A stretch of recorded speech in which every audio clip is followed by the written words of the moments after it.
GGH service బ్లాకులో Gymkhana సంస్థ అధినేత doctor Podili Prasad ఆధ్వర్యంలో చేపడుతున్న అదనపు అంతస్తుల నిర్మాణాలకు శంకుస్థాపన శిలాఫలకం ఆవిష్కరించారు. గ్రామీణాభివృద్ధి కమ్యూనికేషన్ శాఖ కేంద్ర సహాయక మంత్రి డాక్టర్ పెమ్మసాని చంద్రశేఖర్. ఈ సందర్భంగా ఆయన మాట్లాడుతూ, ఒక డాక్టర్కు మెడలో స్టెథోస్కోప్ ఎలా ఉంటుందో గుంటూరు హాస్పిటల్కి జింఖానా ఒక మణిహారంలా ఉంటుందని అన్నారు. ఏపీ, తెలంగాణలో ఎన్నో మెడికల్ కాలేజీల నుంచి ఎందరో డాక్టర్లు విద్యను అభ్యసించి ఉన్నత స్థితికి చేరుకుంటున్నారు. అయితే ఎంతమంది వెనక్కి వచ్చి తాము చదువుకున్న కళాశాలపై దృష్టి పెట్టి అభివృద్ధి చేయడానికి ముందుకు వస్తున్నారనేది ఇక్కడ ముఖ్యమని అన్నారు.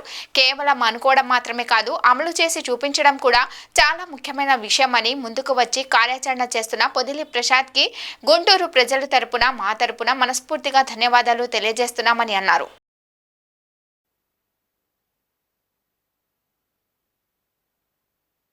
ప్రజలకు ఎంతో సహాయ సహకారాలు అందించింది.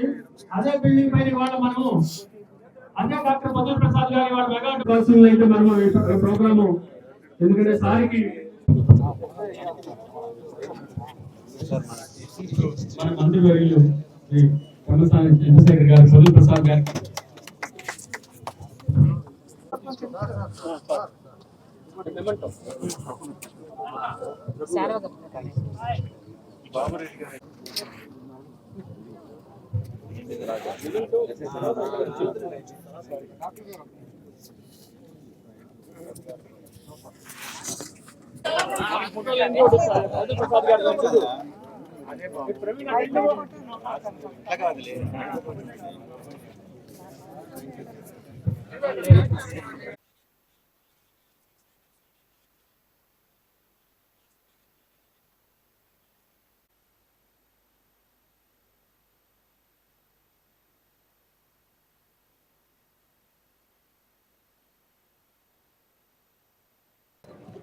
ఒక డాక్టర్కి స్టెథోస్కోప్ మెడలో ఏ విధంగా ఉంటుందో గుంటూరు జనరల్ హాస్పిటల్కి జింఖానా వారి సేవలు అదే విధంగా మణిహారంలాగా ఉన్నాయి.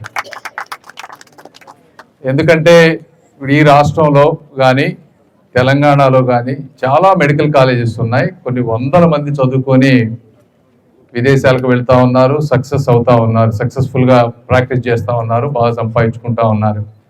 అయితే ఎంతమంది వెనక్కి వచ్చి ఈ విధంగా హాస్పిటల్ని వాళ్ళకి సొంత హాస్పిటల్ లాగా కేర్ తీసుకొని బిల్డ్ చేయడం అనేది చాలా రేర్. ఇలాంటివి జరుగుతున్నాయంటే మిగిలిన వాటిల్లో ఉన్న వాళ్ళు చెయ్యరు అని కాదు, వారికి చెయ్యాలని ఉన్నా కూడా ఎప్పుడూ ఒకళ్ళు ఇద్దరు లీడర్షిప్ తీసుకొని ముందుకు వెళ్ళినప్పుడు మాత్రమే ఇలాంటి కార్యక్రమాలు జరుగుతాయి. అలాంటి లీడర్షిప్ తీసుకొని ఈ విధంగా జింఖానా ద్వారా ముందుకు తీసుకువెళ్తున్నటువంటి పొదిలి ప్రసాద్ గారికి, బాబురెడ్డి గారికి, అదేవిధంగా వారి సభ్యులందరికీ కూడా గుంటూరు ప్రజల తరపున మనస్ఫూర్తిగా ధన్యవాదాలు తెలుపుకుంటా ఉన్నాను నేను.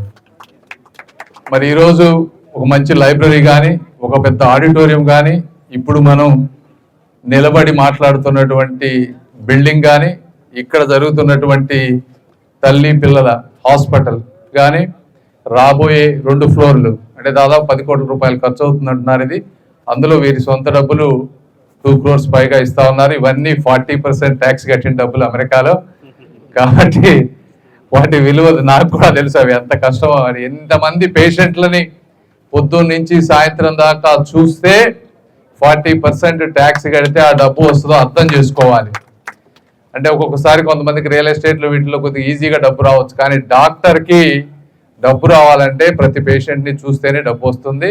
అలాంటి వారి కష్టార్జితాన్ని పేద ప్రజల కోసం అంకితం చేస్తున్న వారందరికీ కూడా ఇంకొకసారి మనస్ఫూర్తిగా ధన్యవాదాలు తెలుపుకుంటూ, మీరు చూపించిన ఈ ఔదార్యాన్ని మేమందరం తప్పనిసరిగా బాధ్యతగా తీసుకొని ఈ ప్రాంతంలో మంచిగా మీ ప్రతి రూపాయి ఉపయోగపడే విధంగా చూసుకొని మీకు మంచి జరిగే విధంగా, గుంటూరు ప్రజలకు మంచి జరిగే విధంగా చేసుకుంటామని మనస్ఫూర్తిగా ఒకసారి కృతజ్ఞతలు తెలుపుకుంటూ సెలవు తీసుకుంటున్నాను. Thank you.